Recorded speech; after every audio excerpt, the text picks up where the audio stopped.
Hi there, I'm Dana. And I'm Angie, and we're occupational therapy students at Philisa Abafazi Bethu for our community development block.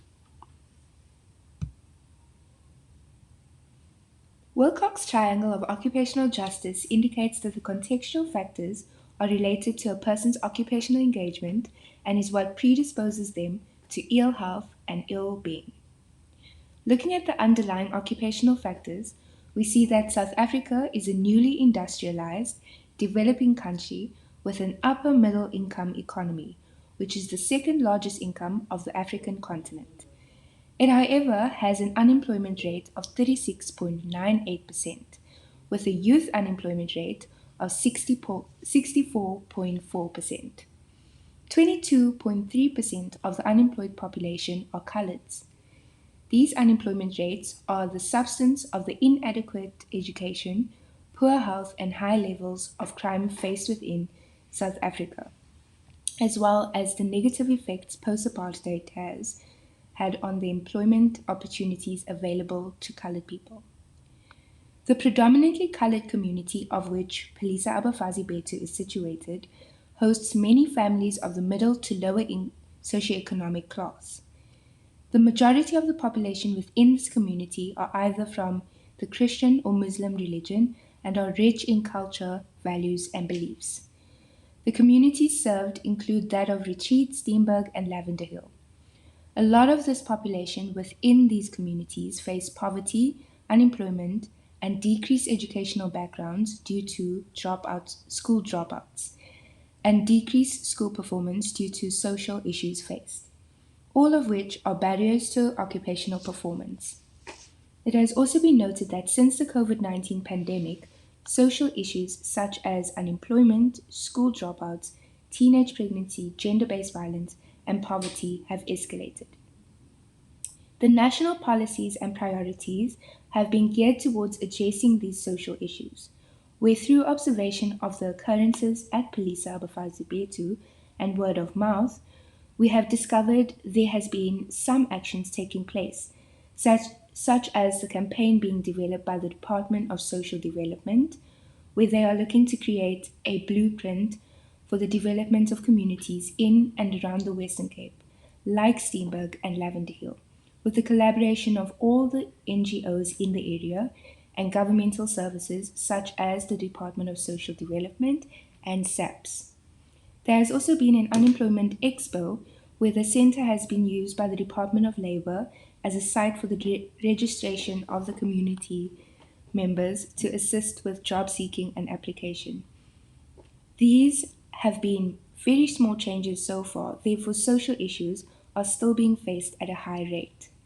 Philisa Abafazi Bethu is a family center for the vulnerable populations within Lavender Hill, Steenberg, and Retreat.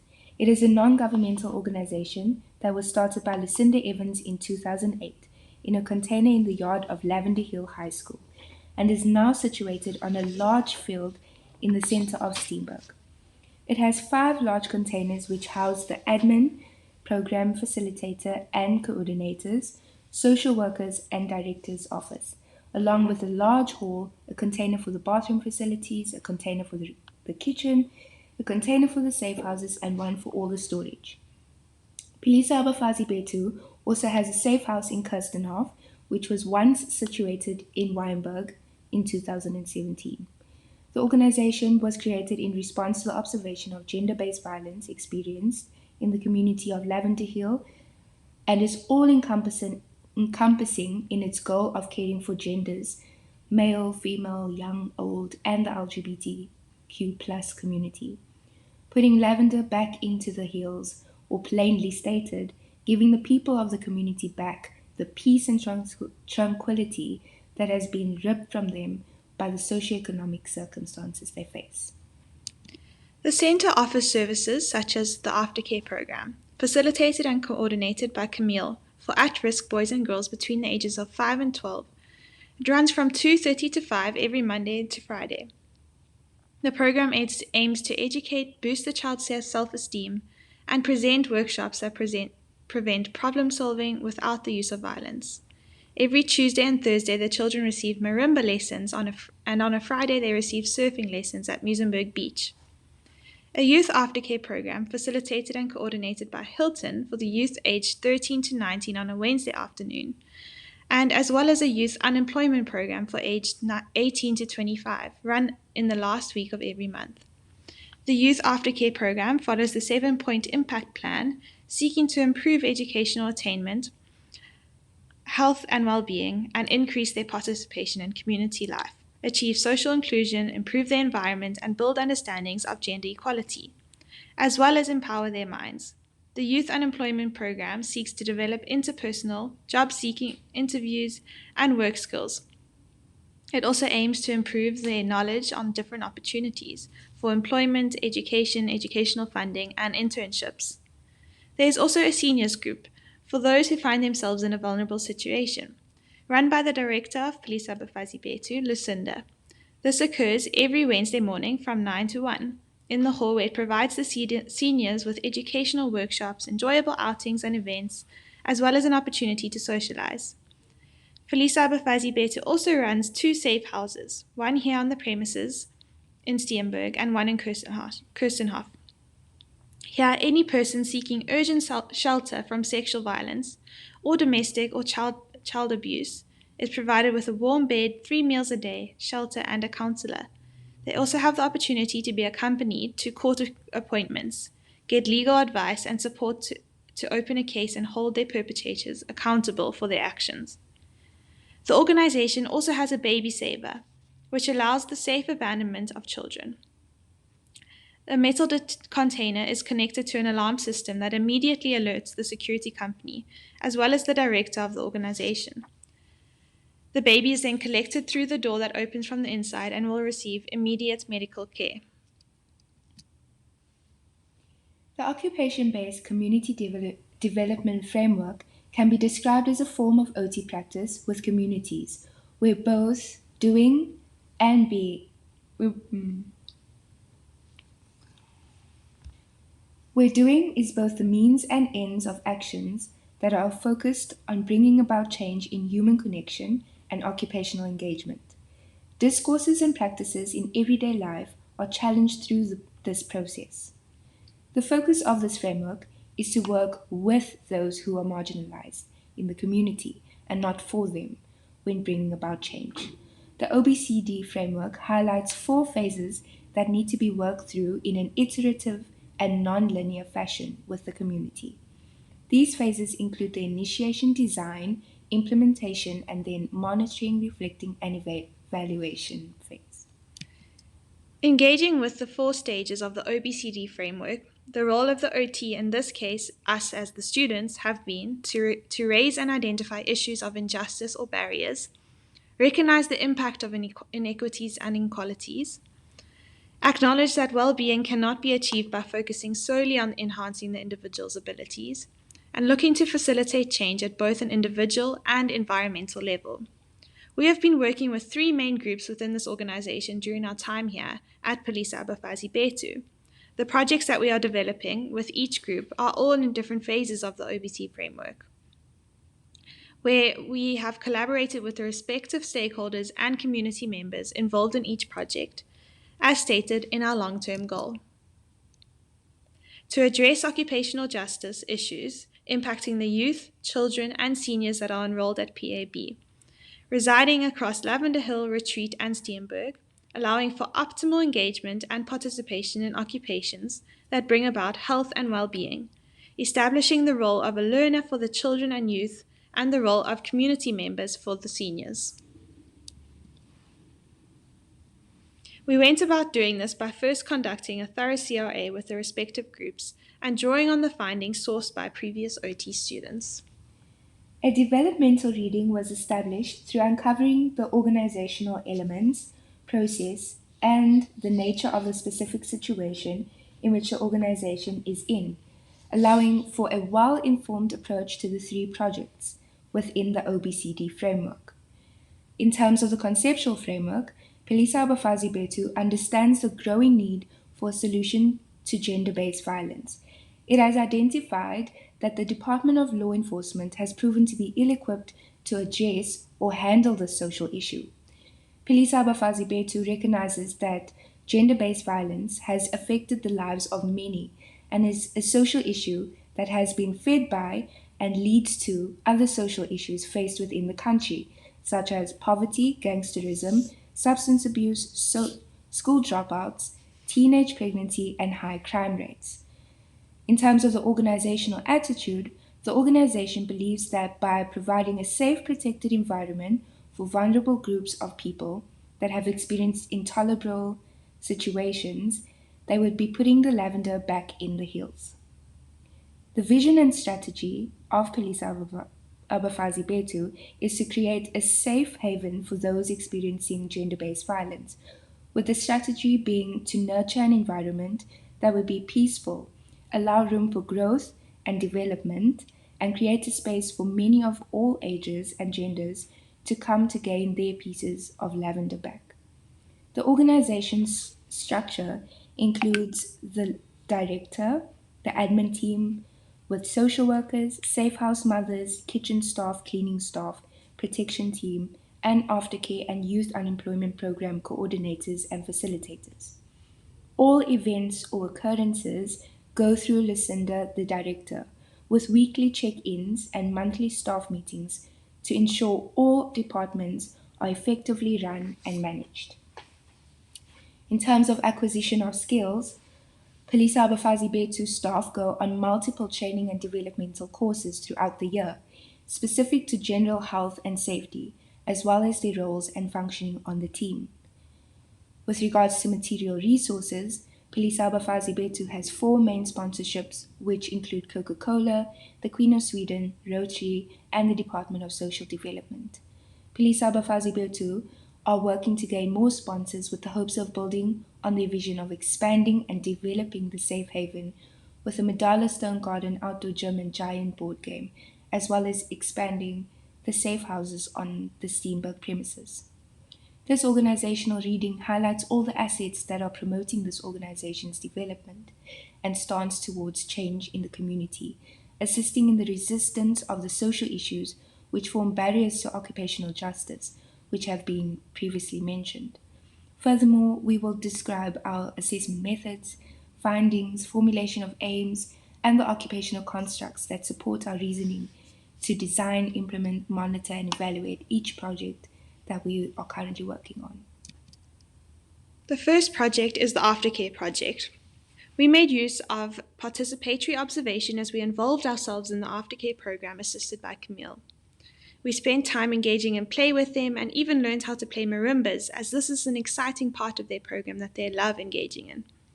We also used naturalistic observation, as we were bystanders about what they went about doing in their after-school program routine.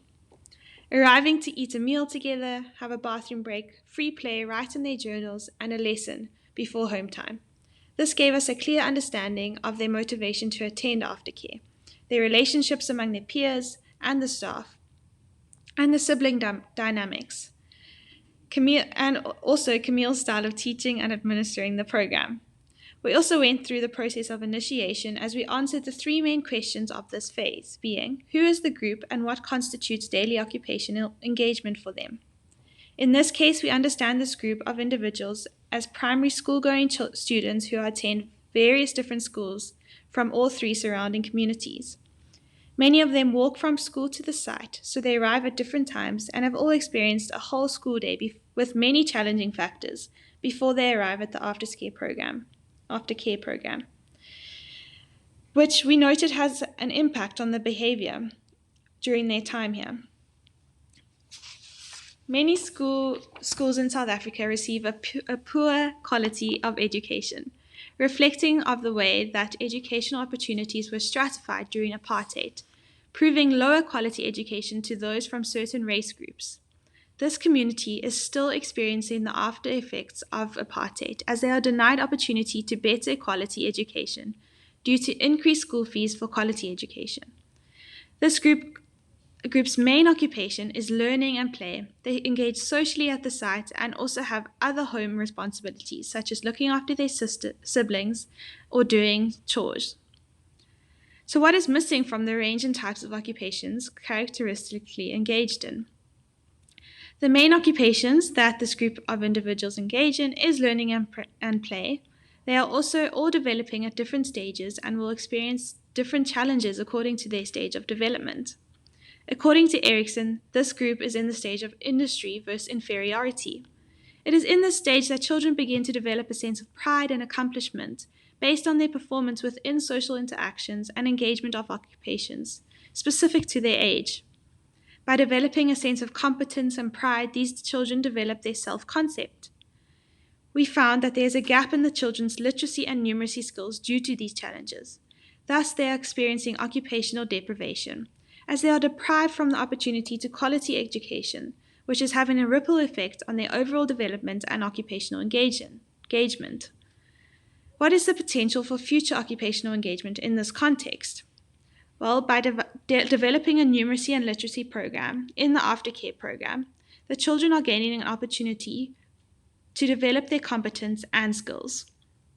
The children are exposed to an uplifting environment 2 to 3 times a week, where they can build trusting relationships with the staff and the peers while building their self concept, thus improving their occupational engagement at school and learning.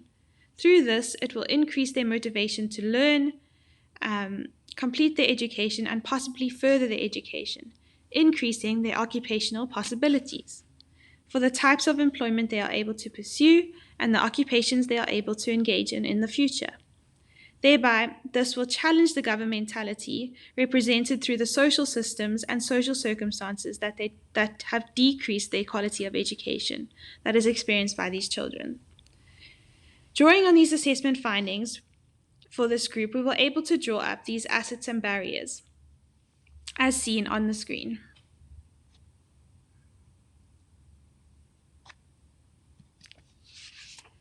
Our main aim for this group was to conduct a comprehensive CRA with the aftercare children to deepen our understanding of their need for an Indigenous play program and to establish an administrative system and indicators in the M&E phase of the literacy program in collaboration with Camille. The youth at Philisa Abafazi Bethu are at the crucial age and a vulnerable stage of adolescence where they are forming their identities and are at risk of role confusion according to Erickson's psychosocial stage of development. The youth, who are surrounded by a vast array of social issues, are vulnerable to the ascribed occupational choices that lie before them, that of becoming teen parents, dropping out of school, joining a gang, substance abuse, etc. It is in this stage that these adolescents' identities, through productivity in its many forms, are being constructed. Therefore, a thorough CRA, or context related assessment, and initiation is needed to be presented in order to ensure that this group is given the best possible opportunity to develop and strengthen their occupational identities, with a consideration of the great impact that their context and internal motivation has on this formation of their occupational identity. As part of our CRA, we made use of participatory observation as we joined the youth aftercare program and helped Hilton implement his plan for the day.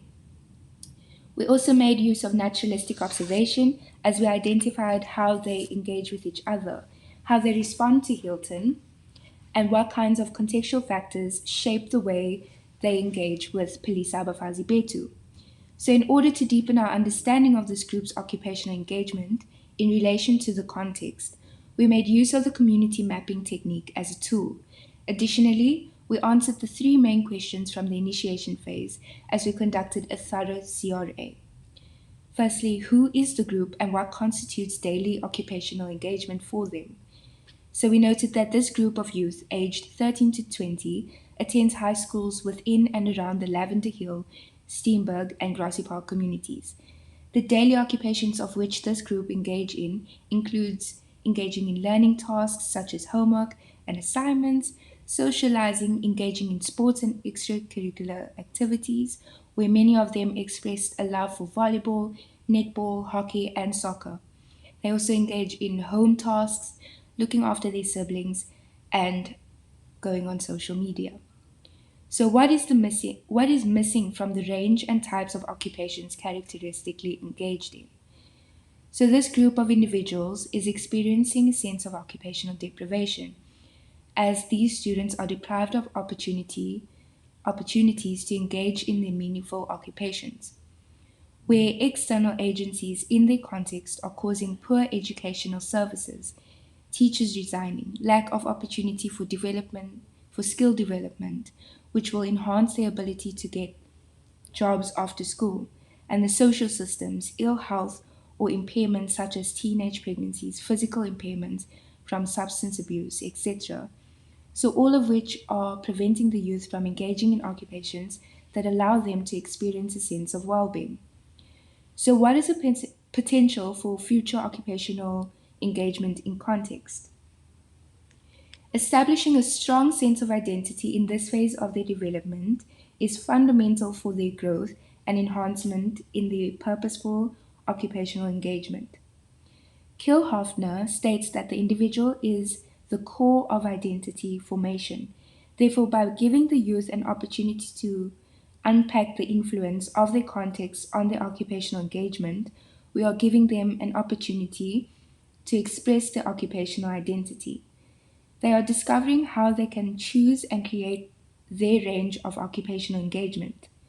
After completing a thorough CRA, we will be able to gain a deeper understanding of the potential to expand and enhance the occupational engagement of this group of individuals. So, drawing on the assessment findings for this group, we were able to draw these barriers and assets as seen on the screen. In terms of our main aim, this includes to uncover the needs of the youth group through CRA as part of the initiation phase in discovering how we can equip and expand them for increased occupational engagement. To maintain or deepen strong, honest, and transparent relationships and partnerships with stakeholders within Philisa, Abafazi, Bethu. The final group is the seniors program. We will then answer the three main questions of the initiation phase once again. So, who is the group and what constitutes daily occupational engagement for them? By means of participatory observation and naturalistic observation, as well as information sourced by previous students, we were able to identify that this group consists of males and females, all of which are above the age of 60. The seniors expressed a love for socializing, for playing dominoes with their friends, cooking, attending to families' responsibilities, and many of them are engaged in additional income generating activities, such as running a student lodge, buying and selling Tupperwares, selling baked goods, and sewing tracksuits to sell. So, what is missing from their range and types of occupations that they characteristically engage in? Well, according to Erickson's stages of development, most of the seniors are in the stage of integrity versus despair. It is in this stage that they contemplate their accomplishments throughout their lives and legacy that they have left behind. In this stage, individuals could develop feelings of regret and despair as they have not achieved what they hoped to achieve in their lives. There's a gap in the occupational engagement in terms of the possibility to find and expand their range of their meaningful occupations. It was identified that the seniors are in need of a space where they can express themselves and share their legacy in a creative way while building their community. The third question is, what is their potential for future occupational engagement in context? So, due to the age and stages of this group of individuals, there may be resistance to change and may be set in their way of doing things. So, working collaboratively with the seniors in helping them find meaning and purpose in their occupation of storytelling is a potential to enhance their occupational engagement in context as they come to the site of Philisa Abafazi to engage. Occupational possibilities refer to what people take for granted as to what they can and should do. It uncovers how the broader systems and structures in which people live are shaping, supporting, or promoting their occupational engagement.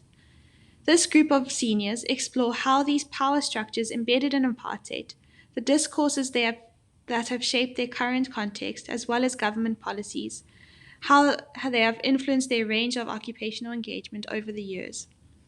The possibility that these seniors hold to reflect and identify what they can and should do in their occupational lives will prove to be powerful as their overall health and well-being is benefited as a result. After identifying the assets and barriers that are contributing to or hindering this group's occupational engagement, we were able to identify their possibility for enhanced occupational engagement as they develop a sense of personal and social identity. These external structures and policies are alienating the seniors from society and thus limiting their occupational engagement. We realize that this group will in fact benefit from the opportunity to engage in a storytelling program, which has been named In Onze Dae. So drawing on these assessment findings, we were able to draw up a barriers and assets list, as seen on the screen.